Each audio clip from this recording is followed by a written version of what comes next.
Security. The billionaire CEO's voice sliced through the ballroom. Crystal chandeliers sparkled overhead as hundreds of executives turned to watch. Near the back wall, a maintenance worker looked up from a damaged electrical panel. Beside him, his 8-year-old daughter sat quietly with a library book in her lap. The CEO pointed directly at the child. "Do executive galas look like daycare centers to you?" Quote. Laughter erupted across the room. The little girl lowered her head. The CEO took another step forward. "This merger is worth $1 billion. And somehow a maintenance worker thought this was an appropriate place to bring his daughter." More laughter spread through the crowd. The father remained silent. "Remove them," the CEO ordered.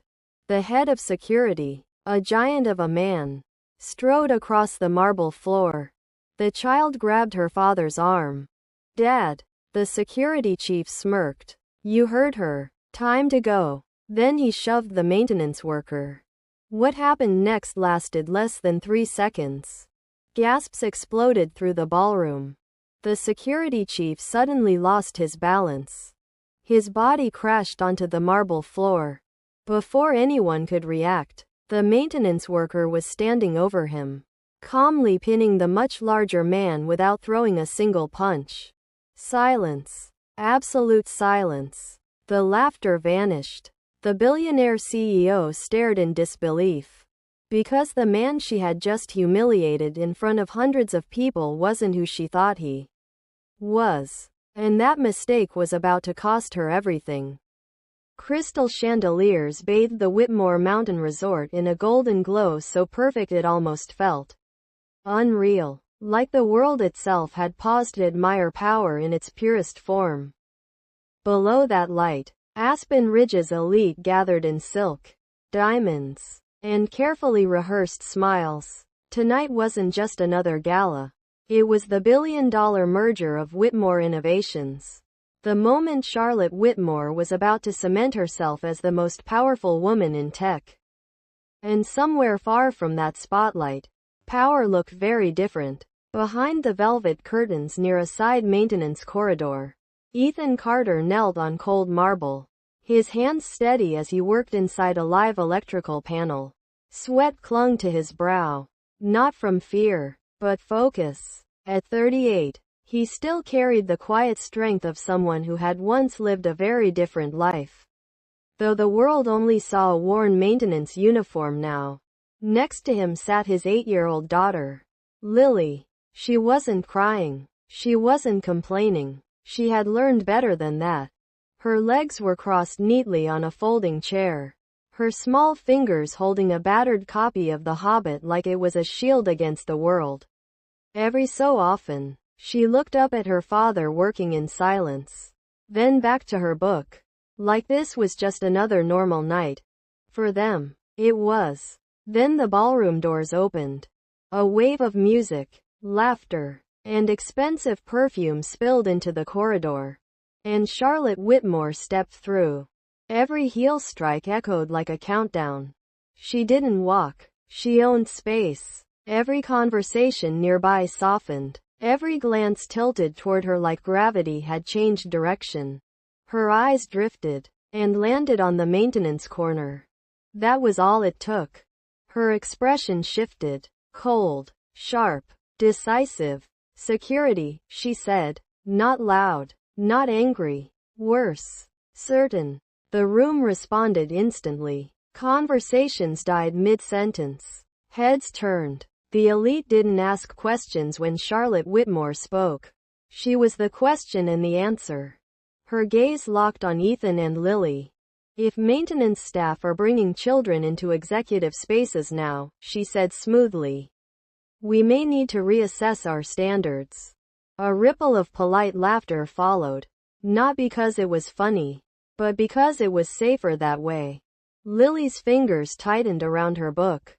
Her eyes dropped to the floor. Ethan didn't react right away. He carefully unplugged the last connector, as if the moment wasn't already breaking apart around him. Then he stood. Not rushed, not defensive, just present. He was taller than most in the room noticed at first glance. Not intimidating in posture, until you looked properly. Then you saw it. The stillness, the control, the quiet absence of panic. Charlotte stepped closer, her heels clicking like punctuation marks. "This is a private event," she said. "Not a workspace. And certainly not a daycare." Ethan's voice stayed calm. "Emergency call came in at 6. I didn't have anyone to leave her with. She's not disturbing anyone." Charlotte gave a small, humorless smile. "She's in the way. And so are you." A signal flicked through the air. Ryan Mercer moved. Head of security. Built like a wall. Loyal in the way men are when they've never been challenged by the wrong person. He grabbed Ethan's shoulder. "Time to go." The temperature in the room seemed to drop. Lily made a small sound. Half fear, half breath caught too fast. And then, something in Ethan changed. Not loud, not visible at first. Just gone. The maintenance worker disappeared in an instant. What replaced him didn't rush. Didn't panic. Didn't even look surprised. Ethan pivoted. His hand locked onto Ryan's wrist with surgical precision. A twist. A step. A controlled sweep. Ryan hit the marble floor with a heavy crack that echoed through the ballroom like a gunshot nobody fired. Before the shock could settle, Ethan was already behind him. One arm applying pressure, pinning him down with clean, precise control. No strikes. No rage. Just technique so efficient it felt unreal. 3 seconds. That was all it took. The head of security, reduced to stillness without a single broken bone. The ballroom froze. Even the music felt distant now, like it was coming from another world. Charlotte didn't speak. For the first time that night, she didn't have a line ready. Ethan stood, adjusted his bag, and turned to Lily. He held out his hand. She took it immediately. They walked. No hesitation. No explanation. No glance back at the stunned crowd. Only the sound of the maintenance door closing behind them. Soft. Final. Inside the ballroom, no one moved for several seconds. Because everyone had just witnessed something they didn't have a category for. Charlotte Whitmore finally exhaled. But it wasn't relief. It was uncertainty. And for the first time in her carefully controlled world, she wasn't sure who had just walked out of her building, or what it would cost her to ever find out. The cold air of the parking lot did little to cool the heat of the humiliation. But for Ethan, the physical danger had passed the moment he left the ballroom. What followed, however, was a different kind of war. One fought with pixels, algorithms, and the cruel, rapid-fire judgment of the digital age. By the time Ethan arrived at his small, aging apartment complex on the edge of town, his phone was already buzzing incessantly in his pocket. He ignored it, focusing entirely on Lily. She sat in the passenger seat of his rusted truck, her small hands gripping her library book so tightly her knuckles had turned white. "Dad?" she whispered as he killed the engine so tightly her knuckles had turned white. "Dad?" she whispered as he killed the engine. "Are we in trouble?" Quote. Ethan turned to her, his heart aching with a familiar, sharp pain. The same pain he had felt when his wife, Sarah, had breathed her last breath in a sterile hospital room. He reached over and tucked a strand of hair behind Lily's ear, forcing a soft, reassuring smile. "No, Lilybug. We aren't in trouble. Sometimes people are just loud because they're insecure. We're going inside. We're having hot cocoa. And we're going to read the next chapter of your book. That's what matters." But inside, the reality was bleak. Their apartment was a testament to his life after the service. Modest, clean, and filled with memories of a woman who had taught him how to be gentle in a world that demanded he be a weapon. Photos of Sarah lined the fireplace mantel. Sarah laughing at a picnic. Sarah holding baby Lily. Sarah looking at Ethan with a love that had anchored him through the darkest of his overseas deployments. He had turned down massive, soul-crushing contracts from private military firms that would have paid for mansions and luxury schools. He chose instead to work as a general contractor, a handyman, a man who fixed the things the world wanted to throw away. He did it because he had promised Sarah he would raise their daughter himself, with his own hands and his own heart, not through nannies or boarding schools. While Lily slept, exhausted by the day's trauma, Ethan finally checked his phone. It was as he feared. The incident in the ballroom had gone viral. A short, heavily edited clip was circulating on every major social media platform. The video started after Ryan Mercer had shoved him, showing only the moment Ethan executed the takedown. To the world, the footage looked like an unprovoked, brutal assault by a deranged maintenance worker against a professional security officer. Charlotte Whitmore's PR team had moved with terrifying speed. A statement had already been released. Whitmore Innovations is appalled by the unprovoked violence displayed at tonight's gala. We are cooperating with local authorities to ensure our guests remain safe from dangerous individuals. The comments section was a toxic sludge of vitriol. People were calling for his arrest, his firing, and worse. By the next morning, the impact hit his real life. He opened his inbox to find 3 termination notices from local businesses that had contracted him for routine maintenance. The stigma was immediate and absolute. The worst, however, happened at school. When Ethan went to pick Lily up, the other parents were whispering. They stood in clusters, their eyes sliding toward him with a mix of fear and moral superiority. When Lily emerged, a group of boys from her class were laughing, calling her the daughter of the monster. Lily didn't say a word on the ride home, but the silence was deafening. When they walked through the front door, she finally broke. She dropped her backpack, tears streaming down her face. "Dad, are we bad people?" she sobbed, her small body trembling with the weight of the social shunning. "Everyone at school is saying you hurt that man for no reason. They said we don't belong there. They said you're a criminal." Ethan knelt in front of her, his gaze intense and unwavering. He pulled her into his arms, holding her tightly. He felt the familiar resolve hardening in his chest. Not the resolve of a soldier entering a kill zone, but the resolve of a father protecting his only light. "Look at me, Lily," he said, waiting until she met his eyes. "The world is full of noise. People like to judge what they don't understand, and they like to believe stories that make them feel superior. But that isn't who we are.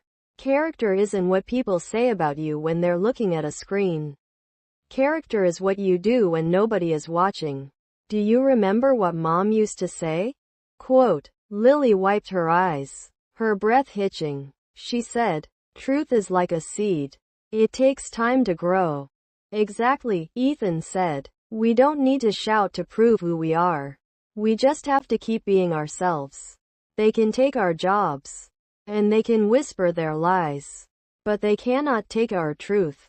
We aren't bad people, Lily. We are just people who are currently being tested." He held her until the tears stopped. But as he sat in the quiet of their living room, he knew the test was far from over. He saw an email notification on his laptop, an official summons to the Whitmore Innovations headquarters. They were calling him in for a private resolution. He knew exactly what that meant. They weren't looking for the truth. They were looking to bury him, to ensure that the man who had humbled their golden boy remained a footnote in their grand corporate history. Ethan looked at his daughter, then at the photo of his wife. He wasn't going to roll over. If they wanted a fight, they had picked one with the wrong man. The headquarters of Whitmore Innovations was a glass and steel monolith that seemed to reflect the sky, a structure designed to make anyone entering it feel small, insignificant, and utterly replaceable. Ethan walked through the revolving doors with his head held high, though he felt the weight of every judgmental stare directed at his work jacket. He had dressed in his best shirt, clean, pressed, and worn at the elbows, refusing to hide his identity. He was a worker, and he would not apologize for it. He was ushered into a sterile, high-tech boardroom where the air conditioning felt sharp against his skin. At the head of the long, polished mahogany table sat Charlotte Whitmore. She was flanked by legal counsel and, to her right, Oliver Grant, the company's chief operating officer. Grant was a man who moved with the calculated grace of a predator, his smile never quite reaching his eyes. "Mr. Carter," Charlotte began, her voice cool and devoid of the heat it had held at the gala. She didn't stand, didn't offer a seat. "You've caused a great deal of disruption for my company. The fallout from the incident has cost us millions in projected partnerships and, more importantly, it has created a massive security liability." Ethan stood at the far end of the table, his posture relaxed but alert. "I was there to repair a panel, Ms. Whitmore. I didn't cause the disruption. Your head of security initiated physical contact. I merely reacted to ensure I wasn't harmed." A ripple of condescending laughter came from Oliver Grant. He stood up, tapping a remote on the table. A large screen behind him flickered to life. It showed the footage of the gala, but it had been masterfully edited. It started the exact millisecond Ryan Mercer's hand touched Ethan's shoulder, stripping away the context, the verbal humiliation, and the preceding silence. It made it appear as if Ethan had lunged at a peaceful employee. "The board has seen this," Grant said smoothly, "and the legal team is prepared to file charges of assault, trespassing, and civil damages. We have the footage, we have the witnesses, and we have the public narrative on our side. We know who you are. Carter, a former soldier with a temper. You were a ticking time bomb. And you finally went off." "That video is a lie," Ethan said, his voice steady. "You've removed the part where I was doing my job. The part where you stood over my daughter and insulted us. And the part where Ryan Mercer grabbed me with the intent to injure.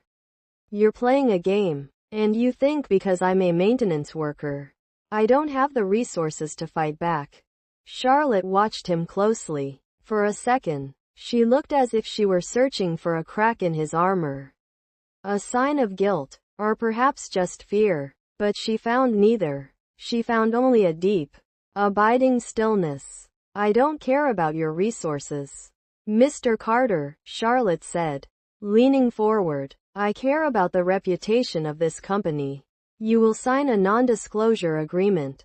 You will issue a public apology admitting to your unprovoked aggression, and you will leave Aspen Ridge. If you do that, we won't press charges. We won't pursue the legal ruin of you and your daughter." It was a trap, the classic, suffocating grip of corporate power. They wanted him to trade his dignity for his survival. Ethan looked at the board members, their faces tight with manufactured indignation. They weren't interested in truth. They were interested in a scapegoat. Oliver Grant's eyes were particularly gleeful, as if he were enjoying the destruction of a man he considered beneath his notice. "You want me to lie," Ethan said quietly. "You want me to tell my daughter that the man who protected her is a criminal, so that you can keep your stock prices from dipping." "We want order," Grant interrupted.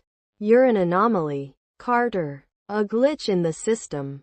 And systems have a way of correcting glitches."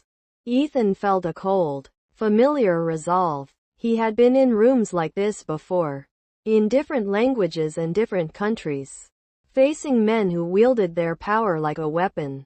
He knew that bullies only thrived when their targets acted like victims. "I won't sign your document," Ethan said. His voice was not loud, but it filled the room, carrying the weight of a man who had nothing left to lose. "I won't apologize for refusing to let your security guard intimidate my daughter. And I won't let you rewrite the history of what happened that night. You think you have the control, Ms. Whitmore? You're just looking at the footage you've curated. Maybe you should start looking at the reality you've built. Charlotte's eyes narrowed. The defiance seemed to rattle her. Not because of its volume, but because of its absolute, unshakable clarity. You are making a mistake, Mr. Carter, she warned. A life-altering one. The mistake was already made, Ethan replied. The moment you thought you were better than the person holding the tools that keep your world running. He turned and walked out of the room. He could feel their eyes burning into his back. A mix of rage, confusion, and, for the first time, a flicker of genuine apprehension. He knew he had just walked into the lion's den and dared the beast to bite. As he stepped out into the hallway, he took a deep, steadying breath. The isolation was total. The legal threats were real. And his world was falling apart. But as he exited the building, he felt a strange, quiet sense of peace. He hadn't broken. And as long as he was still standing, the game wasn't over. He would find the truth, no matter who he had to unearth it from. The days following the boardroom confrontation were a slow, agonizing erosion of Ethan's life. With his employment gone and the legal threats from Whitmore Innovations looming like a storm cloud, he retreated into the quiet, simple rhythm of his home. He spent his mornings helping Lily with her schoolwork and his afternoons keeping her away from the intrusive eyes of the media crews that occasionally lingered near their apartment building. However, the tide began to turn in the most unexpected of ways. While the boardroom was a fortress of lies, the real world had eyes. And in the small mountain town of Aspen Ridge, people eventually started to look past the headlines. It began with a chance encounter. Ethan was at the local youth center, volunteering his time to repair a set of broken basketball hoop systems. A job he did for free, as he had for years. It was a Saturday, and he was working on a ladder when he felt a sudden drop in the temperature of the room. He turned to find Charlotte Whitmore standing near the gymnasium entrance. She wasn't dressed in her usual designer suits. She wore a simple wool coat and jeans, looking less like a titan of industry and more like a woman who had lost her map. She hadn't come to confront him. She had come to avoid a meeting, or perhaps to hide from the relentless pressure of her own life. She stood in the shadows, her eyes tracking Ethan's movements.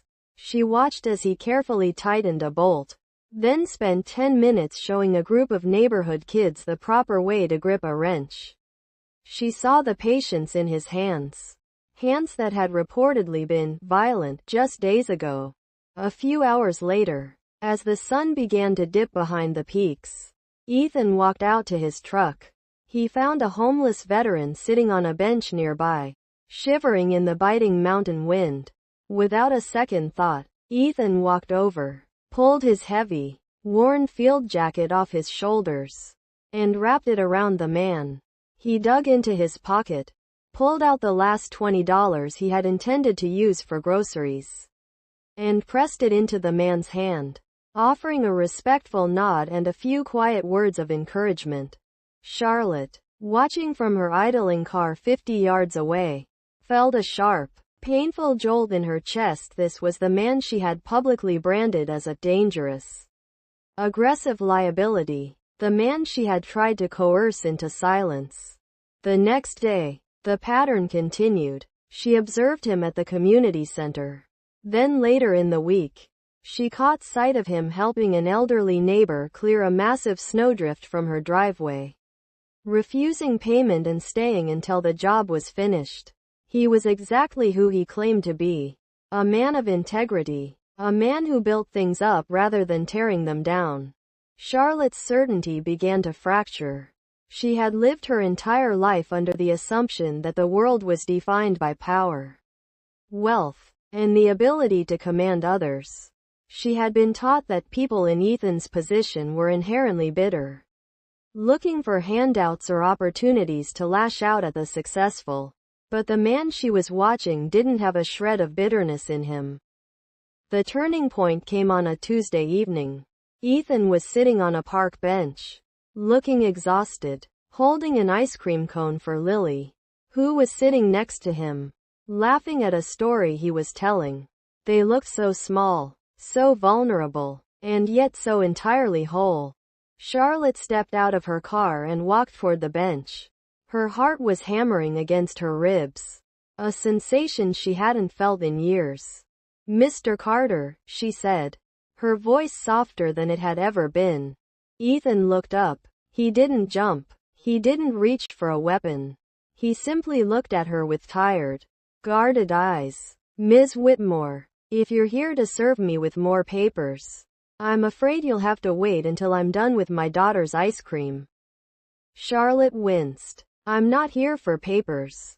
She looked at Lily, then back at him. "I've seen you over the last few days. I've seen what you do for people." "And what did you expect to see?" Ethan asked, his voice devoid of anger, which only made it more piercing. "Did you expect to see a monster?" Quote, "I expected to see someone who was broken," she admitted, her voice barely a whisper. "I've spent my life surrounded by people who hide their true faces behind their titles. I thought I knew how the world worked.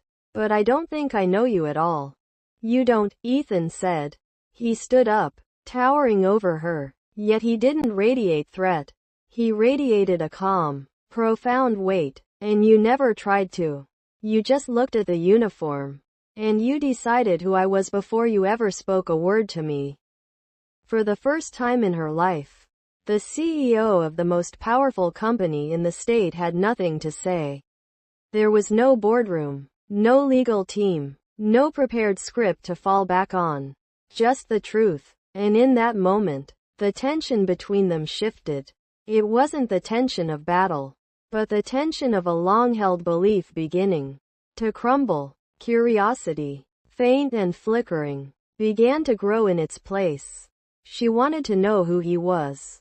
Not because of the scandal, but because of the man who stood in front of her, unbothered by her wealth and unfazed by her judgment. She saw, for the first time, that he wasn't someone to be conquered. He was someone to be understood. The walls of the lie were thin, and it only took one honest person to tear them down. Grace Bennett, a junior analyst at Whitmore Innovations, had spent her nights reviewing the encrypted server logs that Oliver Grant thought were inaccessible. She wasn't motivated by fame. She was motivated by the memory of her own father, a man who had been pushed aside by corporate giants just like Ethan. On a rainy Thursday, the boardroom was once again filled with the elite. Charlotte stood at the head of the table. But this time, the atmosphere was different. The silence wasn't one of apprehension. It was heavy with anticipation. Grace walked in, pale but resolute, and plugged a flash drive into the main console. "I found the original files," Grace said, her voice shaking slightly. "The ones from the gala. They were marked as corrupted, but they were just hidden." The screen flickered to life. This time, there was no jump cut. The footage showed the entire interaction from the start. It showed Ethan calmly finishing his work, Lily sitting quietly with her book, and Charlotte, arrogant and cutting, approaching them. It clearly displayed Ryan Mercer shoving Ethan, and it showed the surgical, restrained precision of Ethan's response. It was undeniable. Ethan had been insulted, harassed, and then physically attacked. The room erupted. Whispers turned into murmurs of shock. Charlotte watched the screen, her face drained of color. She saw herself, a woman she barely recognized, mocking a young girl and her father for the crime of being present. She saw the absolute, composed restraint of the man who could have broken her security chief but chose not to. Before the board could react, the heavy double doors at the back of the room swung open. The room went deathly silent. General Samuel Walker, a man whose reputation for honor was as legendary as his service record, strode in. He stopped before Ethan, who had been brought in under the assumption that he was being fired. The general looked at the board members, his gaze like flint. I see you've been busy destroying the reputation of a man who has sacrificed more for this country than every single person in this room combined. He turned to Ethan and offered a sharp, respectful salute. Captain Carter. It's been a long time. The reveal shattered the room's remaining defenses. The general recounted the classified operation, the one where Ethan had stayed behind to hold a ridge alone so his men could escape, the injuries he had sustained, the commendations he had refused to accept because he didn't want the spotlight. He was the epitome of the quiet hero, a man who lived his values when the cameras were off. Oliver Grant, sensing his empire crumbling, tried to stammer a defense, but it was over. The investigation into his financial manipulation was already underway, prompted by the trail Grace had uncovered. As security escorted Grant out of the building, Charlotte remained standing, looking at the man she had called a glitch. She didn't need a lawyer or a press release. She walked over to Ethan, and in front of the board, she bowed her head. I spent my life thinking I was a leader, she said, her voice raw, but I haven't been leading anyone. I've just been making sure I was the loudest voice in the room. I was wrong, Ethan. I was wrong about everything. The redemption didn't happen in a single day, but the start was profound. Charlotte visited Ethan's home, a place she now realized was filled with more richness than her own mansion. She sat on the floor with Lily, listening as the young girl showed her a photo of her mother. In that simple, human moment, the CEO vanished, and the woman underneath emerged. A year later, the Carter Initiative was launched. It was a nationwide program, but it wasn't about prestige.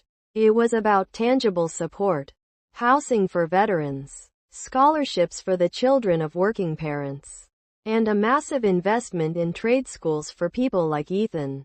At the dedication ceremony, the mountain air was crisp and clear.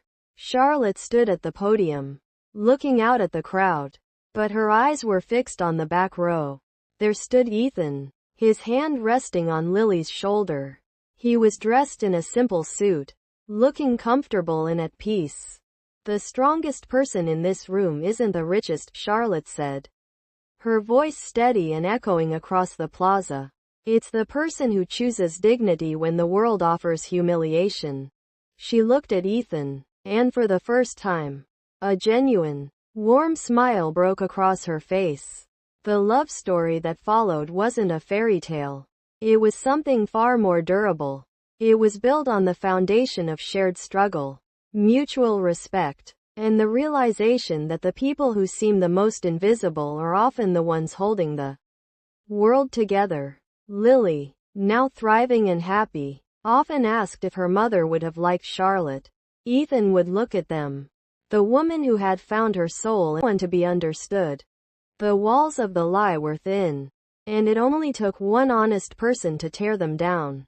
Grace Bennett, a junior analyst at Whitmore Innovations, had spent her nights reviewing the encrypted server logs that Oliver Grant thought were inaccessible. She wasn't motivated by fame. She was motivated by the memory of her own father, a man who had been pushed aside by corporate giants just like Ethan. On a rainy Thursday, the boardroom was once again filled with the elite. Charlotte stood at the head of the table, but this time, the atmosphere was different. The silence wasn't one of apprehension. It was heavy with anticipation. Grace walked in, pale but resolute, and plugged a flash drive into the main console. I found the original files, Grace said, her voice shaking slightly. The ones from the gal and the daughter who had K.P.T. is intact, and he would know, with absolute certainty, that she would have been proud. The story of the maintenance worker and the CEO became a legend in Aspen Ridge. But for Ethan and Charlotte, it was just the beginning of a life lived for something bigger than themselves. They had learned the greatest lesson of all. That true strength isn't about the power you exert over others, but the character you maintain when the world is looking. And even when it isn't. The cycle of judgment had been broken, replaced by a life of second chances, quiet heroism, and a love that had been forged in the most unlikely of places.